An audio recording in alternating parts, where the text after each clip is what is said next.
Olá, sejam todas muito bem-vindas e também bem-vindos. Esse conteúdo agora é um conteúdo muito importante porque a gente até brincou com a nomenclatura desse conteúdo, que são as aulas do baú, as provas do baú, as provas que já caíram na FGV.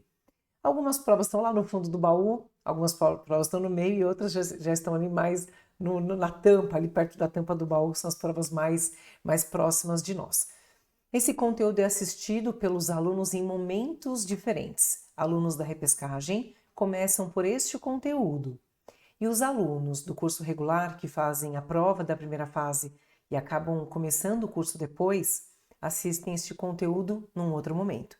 Lembrando que para ambas as turmas, regular ou repescagem, dentro do seu calendário e do seu planner, tem a indicação do momento que você deve começar a assistir às aulas, em especial para os alunos que são do regular. Vocês têm um momento certo para assistir. Muito provavelmente vocês vão assistir essas aulas sempre lá mais para o final do curso, ou seja, quando está chegando bem perto da prova. Para o pessoal da repescagem, que começa o curso antes, então já se começa por este conteúdo aqui. O primeiro conteúdo que você tem contato são essas provas, são as provas do baú, que a gente tira de lá para a gente treinar. O importante é que todos vocês tenham acesso a esse conteúdo e podem assistir no momento que desejarem, quando quiserem e quantas vezes entenderem que é necessário assistir a esse conteúdo. E ele é importante porque a gente começa a perceber como a FGV é repetitiva.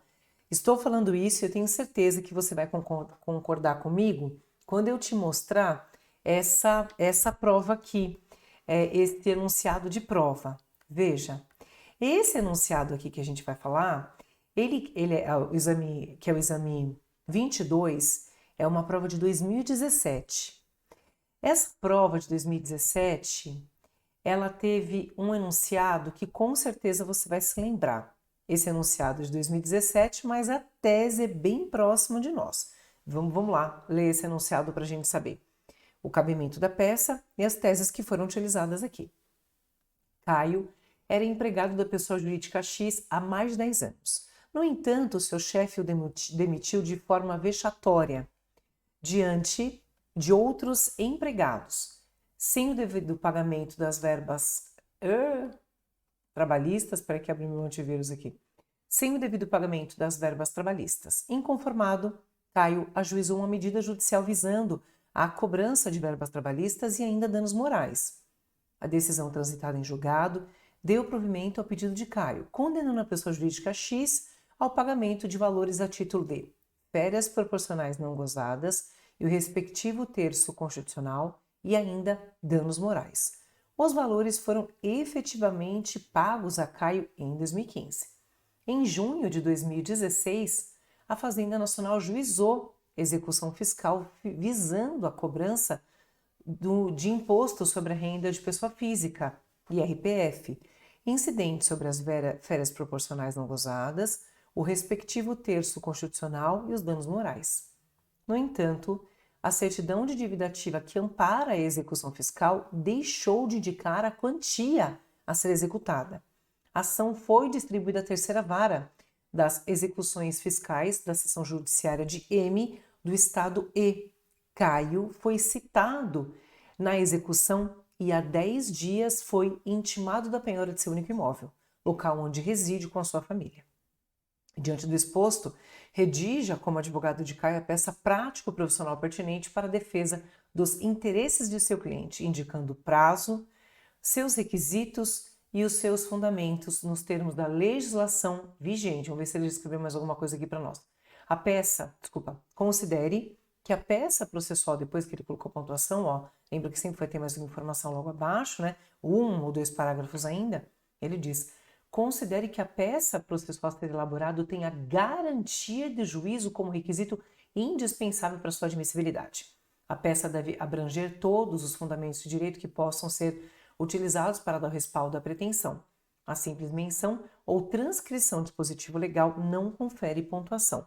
Bom, eu sei que a ansiedade é muito grande para a gente começar a falar de tese aqui, e essa tese pode ter lembrado vocês de algumas situações, em alguns momentos, ou alguns já podem ter feito prova com essa tese, ou com alguma dessas teses aqui, se bobear com todas elas espalhadas pela prova, né, entre peça e direito material, mas é importante, pessoal, que a gente comece a fazer a identificação de peça por onde eu sempre ensino vocês, a gente vai identificar a peça sem pensar na tese, o que não é fácil de se fazer, mas é um exercício importante para a gente começar a raciocinar a respeito do que o examinador em 2017 queria e como essa prova se repete com essas temáticas, né?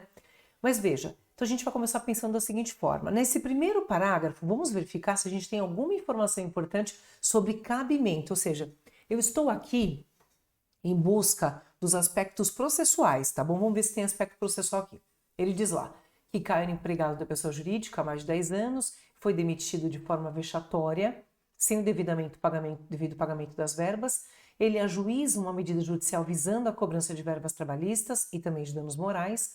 A decisão transitou em julgado e deu provimento aos pedidos de Caio, condenando a pessoa jurídica ao pagamento dos valores a título de férias proporcionais, não gozadas, terço constitucional e danos morais. Os valores foram efetivamente pagos a Caio em 2015. Bom, por aqui nesse primeiro parágrafo, pelo menos, eu não consigo, se vocês depois quiserem me falar, me mandar mensagem dizendo que conseguiram identificar alguma coisa, me digam, mas eu não entendo nenhuma identificação de cabimento de peça, ou seja, aspecto processual sem pensar em direito material.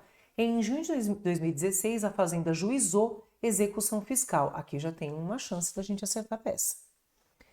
Quando ele ajuiza a execução fiscal, a gente deixa para trás uma série de outras peças. Quando há o ajuizamento da execução fiscal, fica para trás muita coisa, né? É verdade, a gente sempre trabalha a linha do tempo e a gente continua com a linha do tempo porque ela é importantíssima aqui para nós, né? Quando eu falo que ele ajuiza a execução fiscal, e a gente sempre faz essa linha do tempo dessa forma, né? Pós-execução fiscal. Quando é ajuizada a execução fiscal, pós-ajuizamento da execução fiscal, significa dizer que tudo isso que está aqui atrás foi deixado para trás. Se foi ajuizada a execução fiscal, acho que o próximo passo importante que a gente tem para a gente não errar o cabimento da peça ou ter certeza é verificar se houve a citação de execução fiscal.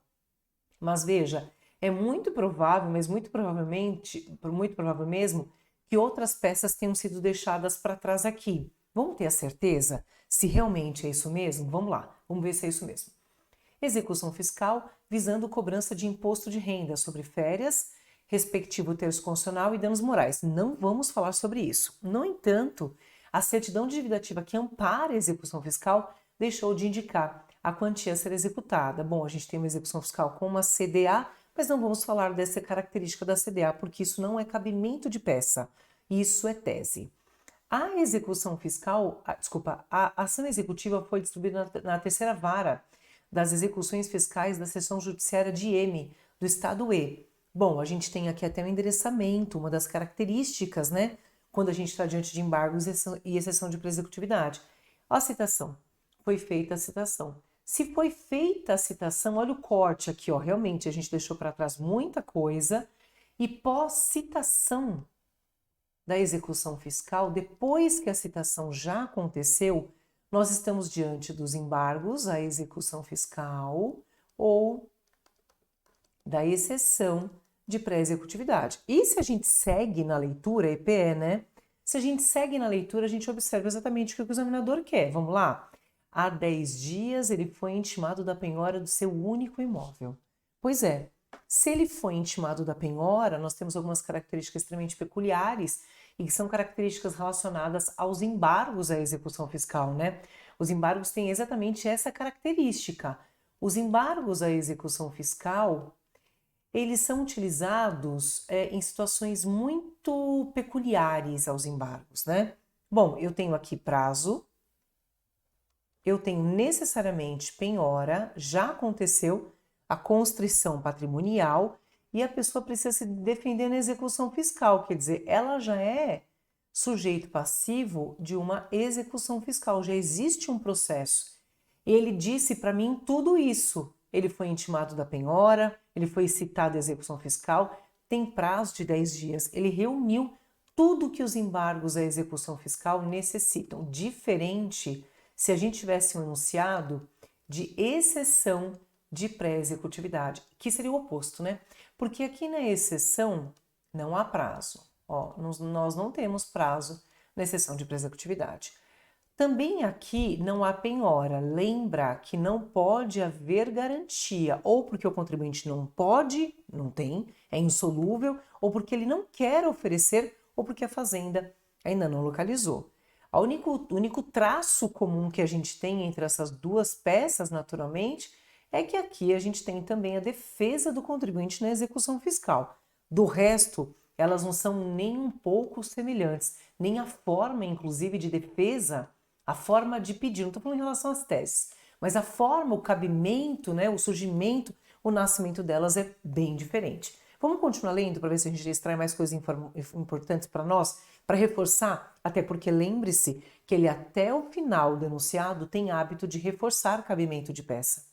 Diante do exposto, redija como advogado de Caio a peça prático-profissional pertinente para a defesa dos interesses do seu cliente, indicando o prazo. Ele quer que você fale de requisito de admissibilidade, que é o prazo dos embargos, seus requisitos e os seus fundamentos, nos termos da legislação vigente, até porque exceção de pré-executividade, tudo bem, isso pode passar despercebido, né, na hora da prova para nós, mas veja quando a gente está fazendo uma releitura, uma reanálise das provas, por vezes a gente consegue achar algumas coisas importantes, né?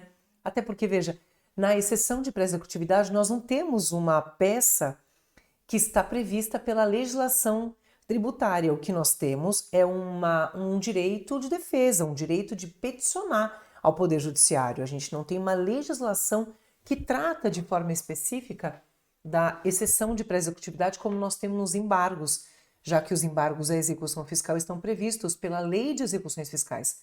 Lembra do artigo 16 da Lei de Execuções Fiscais. Considere que a peça tem a garantia como requisito de admissibilidade, requisito indispensável para a sua admissibilidade. Está vendo como ele dá mais oportunidades da gente acertar? Então, eu tenho a Lei de Execuções Fiscais aqui e também lembre-se que a garantia, né, está no artigo 16, parágrafo único da Lei de Execuções Fiscais, artigo 16, parágrafo único da Lei de Execuções Fiscais. Está aqui, né? O artigo 16 da LEF, no parágrafo único, prevê. Ah, professora, já que o caput, né, inclusive, o artigo 16 no caput da LEF, fala dos 30 dias e das garantias. Isso mesmo. O artigo 16, além de trazer o prazo, ele traz a garantia. Ele já foi intimado da garantia, artigo 16 caput, parágrafo único da Lei de Execuções Fiscais também, né? Ele é que vai trazer o requisito de admissibilidade. E, naturalmente, aqui a gente vai ter, então, embargos à execução fiscal. E veja que eu daqui a pouquinho eu vou falar sobre o gabarito, ele reforça por vários momentos o cabimento dos embargos à execução fiscal. Nesse momento na prova, a gente precisa estruturar como se a gente estivesse estruturando a nossa ficha mnemônica. Para quem ainda não fez uma ficha pautada ou uma ficha mnemônica, significa dizer que no local destinal do rascunho da sua prova, você precisa colocar algumas coisas importantes, como assim, o cabimento, o sujeito ativo, o sujeito passivo, a fundamentação legal da peça. Você precisa estruturar aquilo no rascunho. Lembre-se que você não vai rascunhar, apenas estruturar. Você vai colocar lá epígrafe, fatos, você vai colocar direito, mas depois você vai fazer direito, você vai colocar concessão de efeito suspensivo, já que os embargos à execução fiscal têm a concessão de efeito suspensivo. Você vai estruturar aquilo com pedidos, como se você estivesse de fato fazendo um rascunho, né? Um rascunho. E aí, olha que interessante, aí você terminou de fazer esse rascunho, você vai para a tese, é onde a gente precisa buscar o recheio do bolo ali, né? A estrutura nós já temos ali na nossa cabeça. Tá bom, então ele disse que ele tinha sido... Vamos começar. Lá do início eu vou pintar de cor de rosa. Iniciando então no primeiro parágrafo, a gente vai ver quais são as informações importantes que nós temos aqui, né? Bom, ele fala que a pessoa é empregada há mais de 10 anos, ele foi demitido de forma vexatória, a decisão foi transitada em julgado, uma decisão transitada em julgado porque houve uma ação trabalhista para cobrança de verbas trabalhistas e também danos morais. E aí a pessoa foi condenada mesmo e os valores foram pagos a Caio. Aqui, pessoal, a gente tem mais uma narrativa de fatos, né? A gente não tem um cabimento de peça. E também nós não temos aqui uma tese, né? Me parece mais um fato, uma narração. Aí depois ele diz, em junho de 2016, a Fazenda Nacional, a juíza de execução, fizendo a cobrança do imposto de renda. Vamos ver se a gente tem uma tese de imposto de renda aqui. Incidência sobre as férias proporcionais não gozadas, o respectivo terço constitucional e os danos morais. A gente tem que saber se de fato o imposto de renda incide, se de fato nós temos a ocorrência do fato gerador de imposto de renda sobre essas verbas, se há uma natureza de acréscimo patrimonial ou não. Olha a tese aí, né? E também dizendo que a certidão de dívida ativa que ampara a execução fiscal deixou de indicar a quantia que poderia ser executada ou que deveria ser executada. Tem um erro aí, tem alguma coisa que faz com que essa CDA possa ser nula. E se ela for nula, a gente tem que pensar na anulação de todo, na nulidade de todo o processo, né?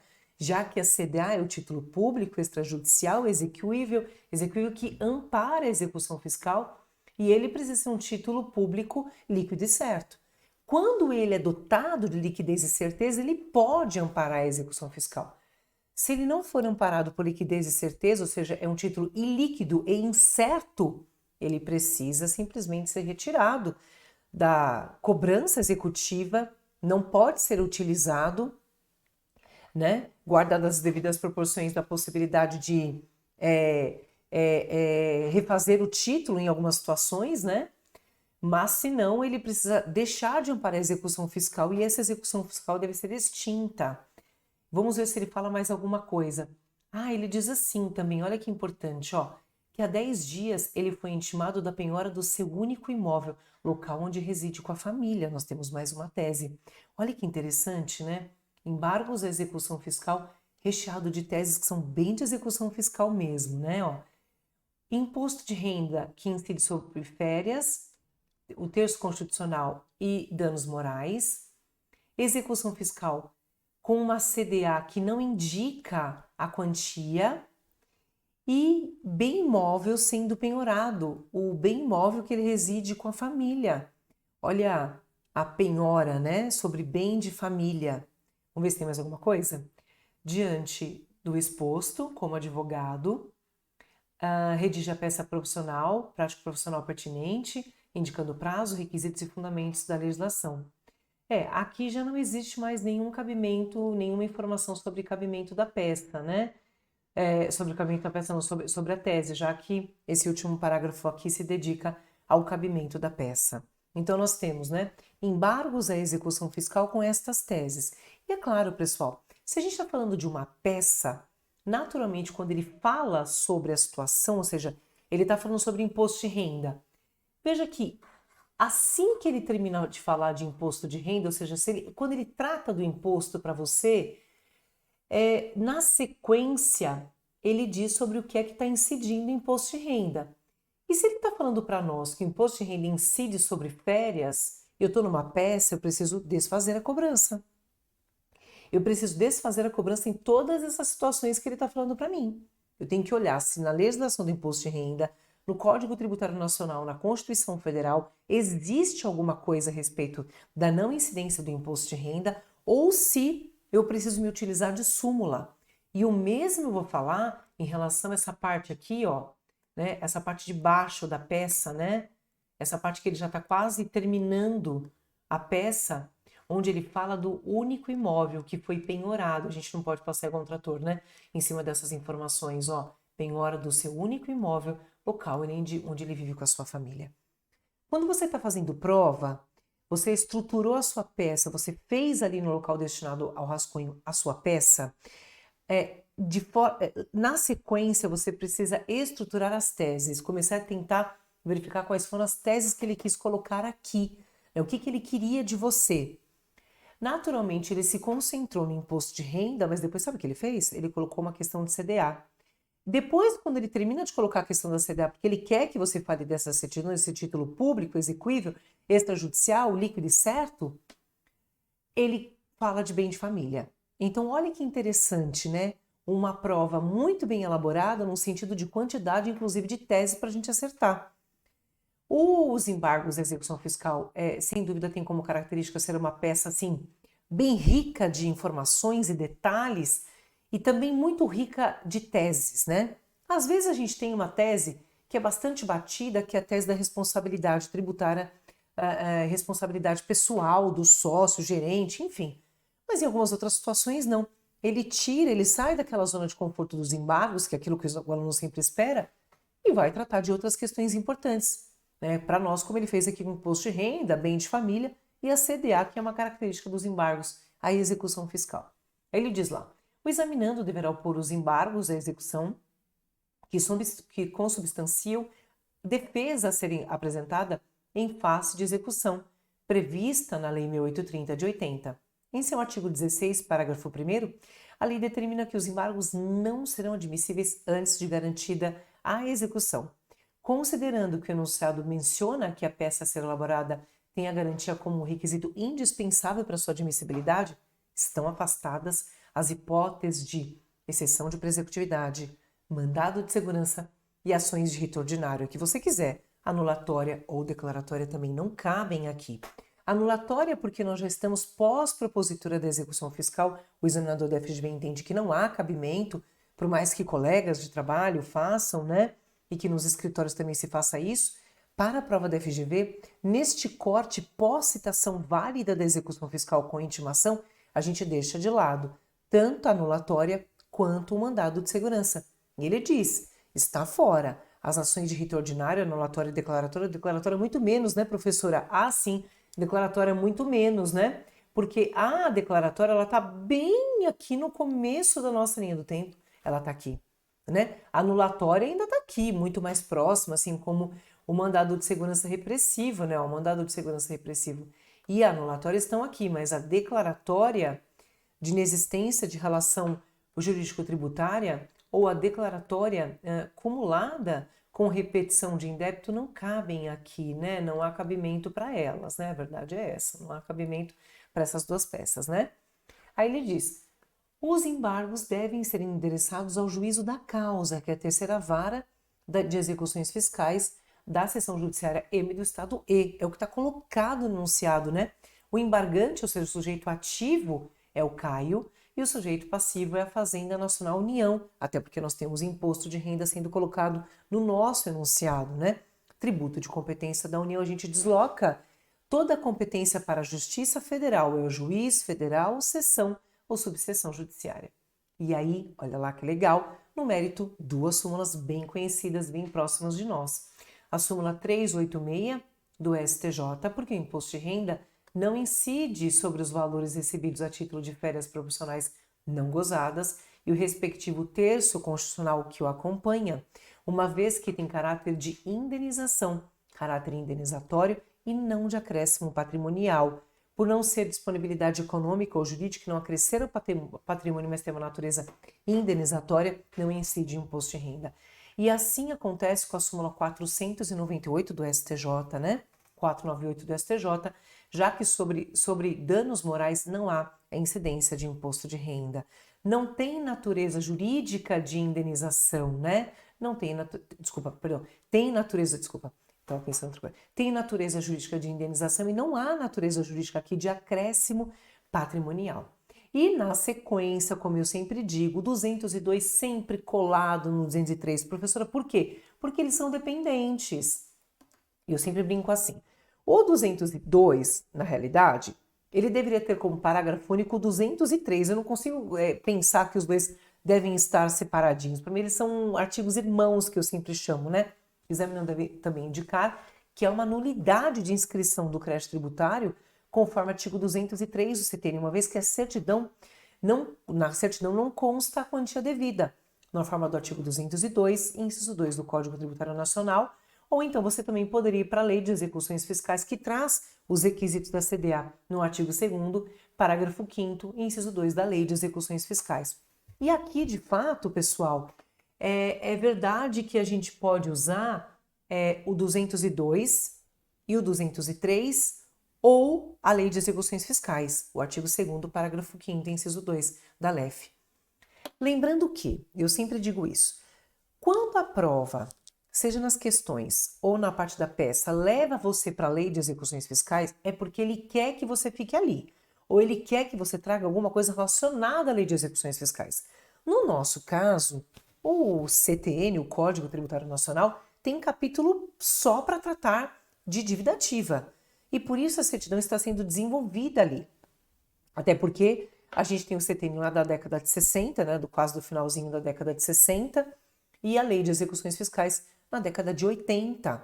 Então, o CTN já existia e vem a Lei de Execuções Fiscais depois e naturalmente reforça o ideal da CDA, liquidez e certeza, mas que caem por terra quando há a falta de indicação de alguns requisitos que são obrigatórios. Os requisitos obrigatórios estão previstos pelo artigo 202, uma lista de requisitos. E o inciso 2 trata da quantia que foi deixada de ser colocada, né? Quer dizer, não consta uma omissão ali na CDA, porque não consta a quantia devida, né? Na certidão de dívida ativa. E o 203 fala sobre a possibilidade da nulidade, né? Da certidão quando faltar um dos requisitos que estão previstos pelo artigo 202. Lembrando que se for uma pergunta, uma questão na prova, ele pode perguntar para você o seguinte: e é possível a substituição da CDA? Sim, a gente tem a possibilidade da certidão de dívida ativa sim ser substituída, né? Até a aprovação da sentença de embargos, a não ser que seja uma questão relacionada à sujeição passiva, para uma troca, né? Uma modificação da sujeição passiva. E por fim, como última tese, a gente precisa indicar a Lei 8.009 de 90, que inclusive, pessoal, ela sempre está indicada no VAD de vocês, seja porque a própria editora colocou, seja porque a gente faz isso em sala de aula. A gente sempre coloca em 2 lugares distintos, né? Tanto quando a gente está estudando a Lei de Execuções Fiscais e os embargos à execução, quando a gente também está estudando, utilizando o VAD pequeno, o direito material. Porque a gente está falando, por exemplo, da execução fiscal, da dívida ativa, das certidões, e a gente costuma deixar também indicado, se a editora não indica, o artigo 1º e seguintes da Lei 8.009 de 90. Até porque, ó, lembra que a gente tem uma impenhorabilidade, né, do bem de família, tá? E olha que legal. Vamos lá? Ó, olha como que ficou esse espelho aqui, que não teve tantas grandes modificações assim de lá para cá. Eu digo pelo menos na forma de composição dos espelhos, né? Então, 1/10 pro endereçamento que já estava até previsto na prova, né? 0,2 para as partes, né? Na identificação do embargante e do embargado que você pode utilizar ou União ou Fazenda Nacional, não tem problema. O prazo de 30 dias, porque a gente precisa abrir um requisito de intempestividade.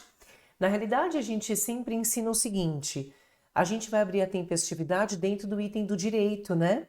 E ele fez aqui, ó, tempestividade e fundamentos. Professora, tem o hábito de colocar tempestividade depois que eu termino fatos. Aqui ele nem deu pontuação para fatos. Tinha muita coisa para ele pontuar de estrutura processual e de tese, né? Então ele acabou tirando o 1/10 de fatos, né? Então a tempestividade, olha que interessante, né? E a tempestividade, se você tem hábito, ela pode sim ser utilizada antes, ou seja, eu posso me utilizar dela, narrar e desenvolver a tempestividade antes mesmo de começar o item do direito, se você tiver prática de fazer. Se você não tiver prática de fazer, faça como nós ensinamos aqui.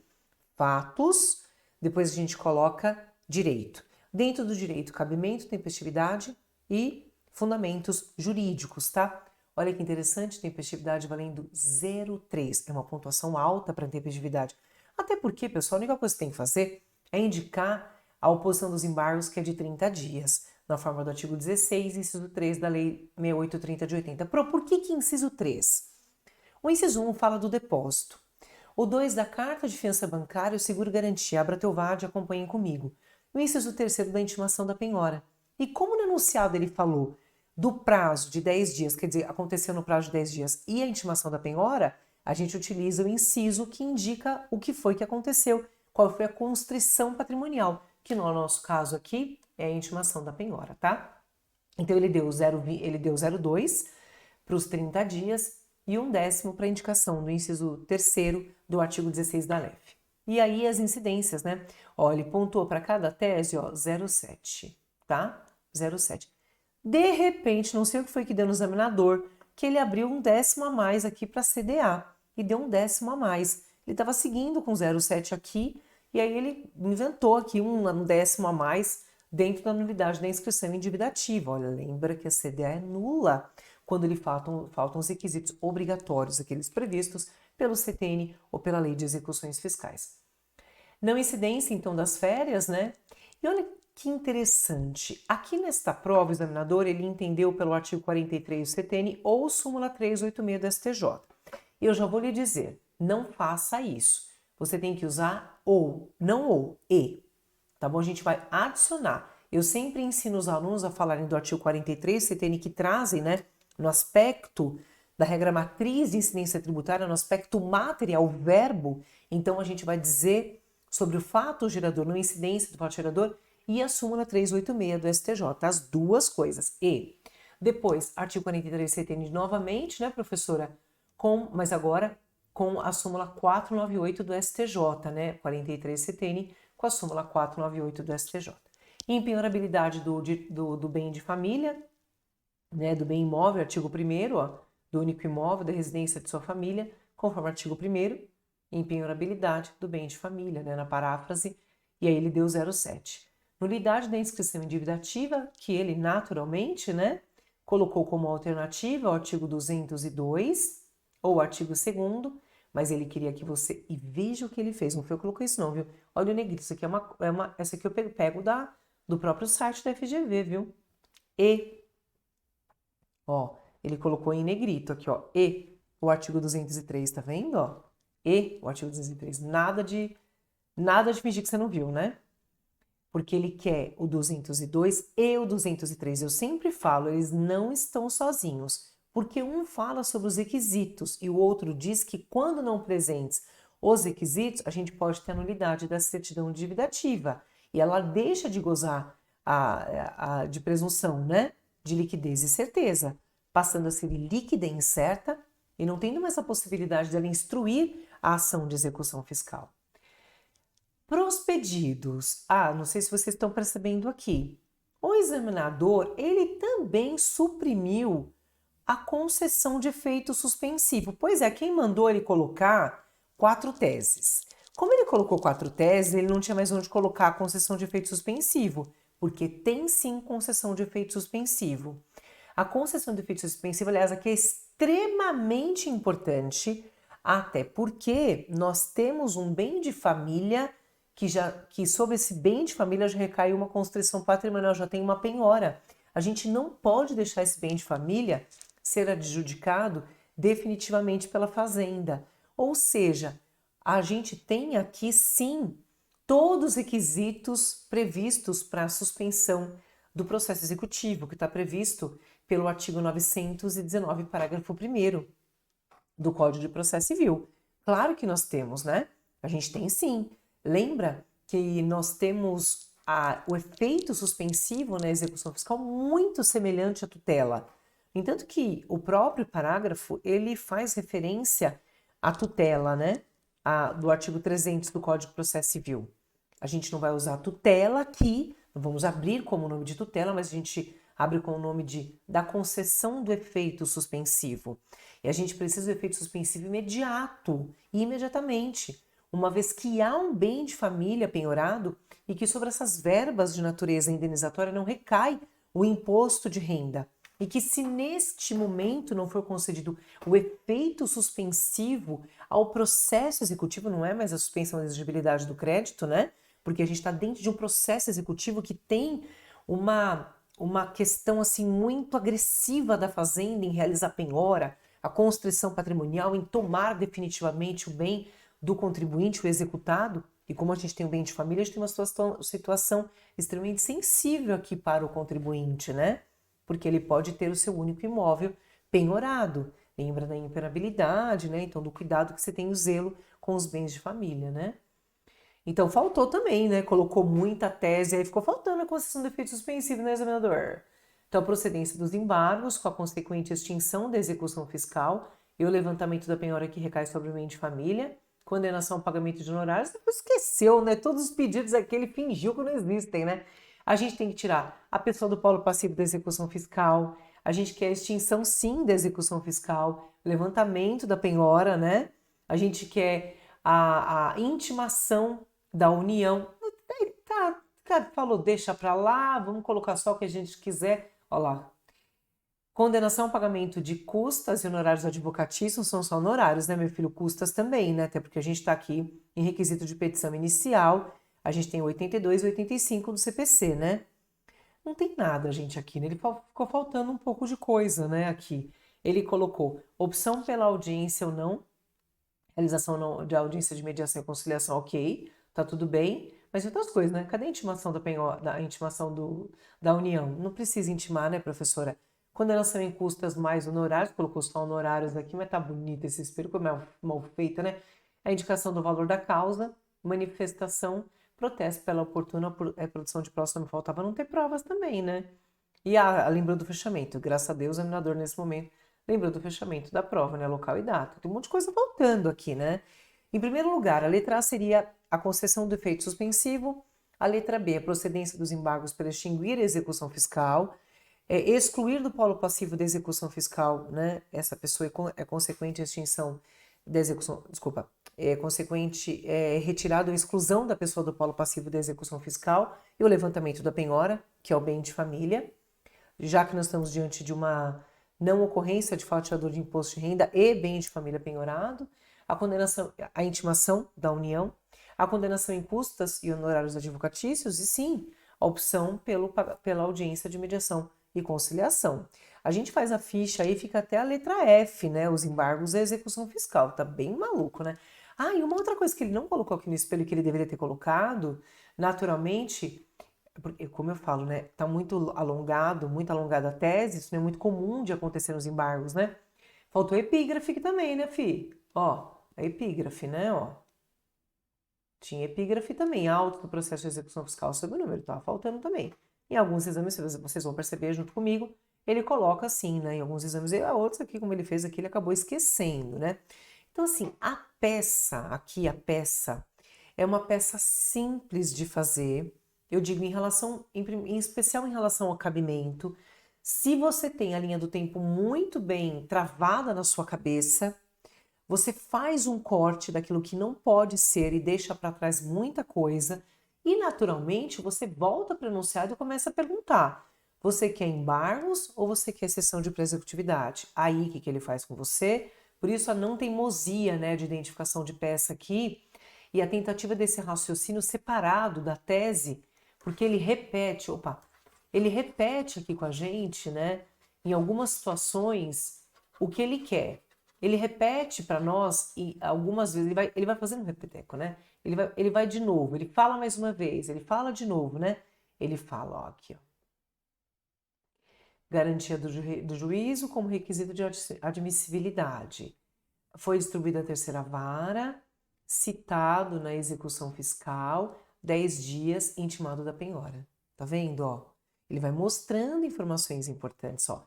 Requisito indispensável, quando ele diz isso, ele afastou a exceção de pré-executividade. Não tem. Professora, mas tem outra coisa também, né, professora? Quando tem penhora, isso mesmo, tem penhora. Não existe a possibilidade, né? E ele revela prazo. Ele traz como chance prazo, até porque nos embargos a execução fiscal, requisito de admissibilidade é prazo, requisito de admissibilidade é garantia. Na exceção de pré-executividade, sabe um requisito importantíssimo? Matéria de ordem pública. Pronto, mas eu estou enxergando matéria de ordem pública aí. Ilegitimidade passiva, eu também enxergo. Mas uma das coisas mais importantes na exceção de pré-executividade, aliás, você precisa, dentro do direito, desenvolver isso, é falar que nós temos uma matéria de ordem pública. E a presença dessa matéria de ordem pública torna nula toda a pretensão da Fazenda em realizar a cobrança, em continuar cobrando, então de ter realizado a propositura, né, ingressado com a ação de execução fiscal. Nós temos uma nulidade, quer dizer, o processo está maculado. Mas como é um direito de petição, não há prazo. eu posso exercer o meu direito de petição, que inclusive está constitucionalmente garantido no artigo 5º, inciso 34, alínea A e 35 da Constituição Federal. Eu não preciso de prazo para exercer o meu direito, quer dizer, uma matéria de ordem pública, que é uma matéria que traz, que é um vício, né? E esse vício gera uma nulidade em todo o processo executivo, maculando esse processo. É interessante pensar nisso, né? Simplesmente faz com que a gente não possa afastar do contribuinte a possibilidade de garantir e de recorrer ao Poder Judiciário para reverter essa situação, né? Quer dizer, para fazer com que haja uma reversão dessa situação que é tão grave, tão crítica, e que o contribuinte não precise de prazo. Olha que estranho, né? A Lei de Execuções Fiscais tem como requisito de admissibilidade prazo mais garantia, ou porque o contribuinte ofereceu, ou porque a Fazenda localizou bens. Já a Lei de Execuções Fiscais, que é de 1980, se opõe completamente à exceção de pré-executividade, que é um direito constitucional de peticionar o poder público, e esse direito constitucional de petição, que está previsto no rol de direitos fundamentais, naturalmente não trata de prazo. Ela diz, olha, a gente não pode afastar do Poder Judiciário a apreciação. E aí, naturalmente, a gente tem a publicação da súmula 393 do STJ, que corrobora a Constituição Federal ao dizer que, se a gente tem uma matéria conhecível de ofício, que não demande dilação probatória, porque a gente não tem provas aqui, não são necessárias as provas, porque é apenas um direito de pedir, né? Exercício do direito de petição, a gente não tem prazo para isso. Veja, eu não preciso ter prazo e também não há provas, já que nós temos apenas um direito de peticionar. Não há produção de provas, o que é diferente nos embargos, porque a produção de provas é obrigatória. Ou seja, os embargos à execução fiscal seguem o rito de petição inicial. Tem condenação, tem prova, tem custas, honorários, advogado, tem tudo. A exceção de pré-executividade como um direito de peticionar, que defende o cidadão que também não tem bens para garantir a penhora, bens para garantir a execução fiscal, ele permanece sob a guarda, né, sob a proteção do sistema tributário nacional, em especial da Constituição Federal de 88, né? Ao pensar, né, que essa peça, exceção de executividade, essa construção importante e evolutiva do pensamento da jurisprudência e da doutrina, naturalmente respeitando aquilo que o legislador constitucional originário queria, que era proteger as pessoas que precisavam recorrer aos órgãos públicos, e o poder público jamais deixaria de apreciar um direito, né, do contribuinte, um direito do cidadão e o direito do contribuinte, né? Ó, uma prova boa de se fazer, uma prova legal, que vira e mexe tem questões repetidas. Essa prova aqui, ela tem questões que já apareceram em outras provas. Eu digo em relação à estrutura dela, de cabimento e também, não só de cabimento, mas de teses, né? Veja como a prova volta para temáticas, como ela é cíclica, como se a gente estudasse isso, fizesse muito simulado, trazendo de volta essas teses, fosse mais fácil mesmo para vocês, né? E também, pessoal, desejando que eu faça alguma prova em especial, por favor, me avisem que eu gravo, tá? Eu vou fazendo aqui aquelas que eu entendo que são provas que vão fazer vocês terem mais trabalho na construção do raciocínio, mas precisando que eu esclareça e faça outras provas, por favor, fique à vontade.